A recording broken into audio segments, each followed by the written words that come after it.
यानंतर बातमी आहे सोलापूर विद्यापीठातनं। सोलापूर विद्यापीठाला काळीमा फासणारी एक घटना घडली, कारण एका महिलेच्या विनयभंग प्रकरणी एका अधिकाऱ्यावरती गुन्हा दाखल करण्यात आलाय, परंतु या अधिकाऱ्याला वाचवण्याचे प्रयत्न विद्यापीठाकडून केले जात आहेत असा आरोप केला जातोय।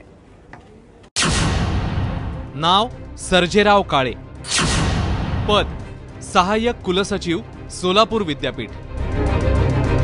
हे महाशय सोलापूर विद्यापीठात सहाय्यक कुलसचिव पदावर कार्यरत आहेत।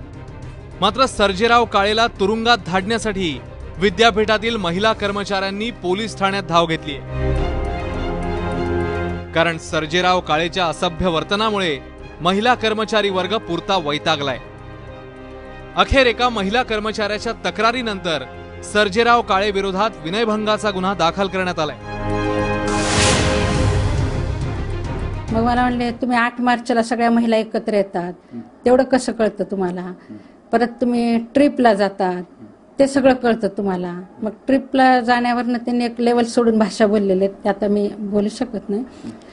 मग माझ्या त्यांनी पर्सनल ह्याच्यावर सुद्धा बोललेले, माझ्याच नाही, माझ्यासोबत विद्यापीठात ज्या महिला कर्मचारी आहेत त्यांना सर्वांना उद्देशून ते त्या दिवशी बोललेले। सगळ्या स्त्रीच्या वैयक्तिक आयुष्यात लक्ष दिलं जातं, त्यांच्या पर्सनल कपड्यापासून सगळ्या विषयांनी घाणेरडे कमेंट्स करतात।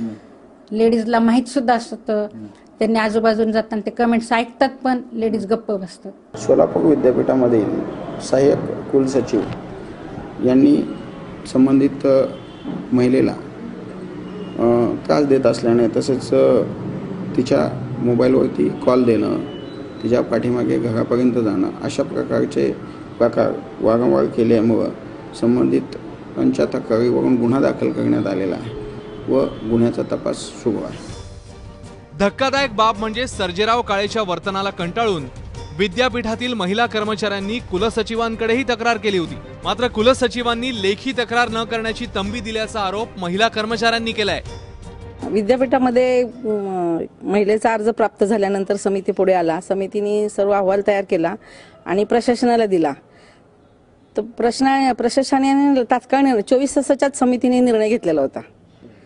समितीचे सर्व सदस्य आले, पटकन निर्णय घेतला, विचार विनिमय झाला आणि त्यांच्यावर कारवाई करा असं झालं। एखाद्या महिलेला सार्वजनिक ठिकाणी असंसदीय शब्द वापरणं फार चुकीचं आहे ते, आणि अशा एका विद्यापीठामध्ये सोलापूरसाठी चांगली बाब असताना त्या शिक्षण क्षेत्रात घडतंय ही लाजिरवाणी बाब आहे। दरम्यान सर्जेराव काळेला विद्यापीठाच्या प्रशासनाकडून वाचवण्याचा प्रयत्न का सुरू आहे असा प्रश्न सर्वांनाच पडलाय। शिवकुमार पाटील, एबीपी माझा, सोलापूर।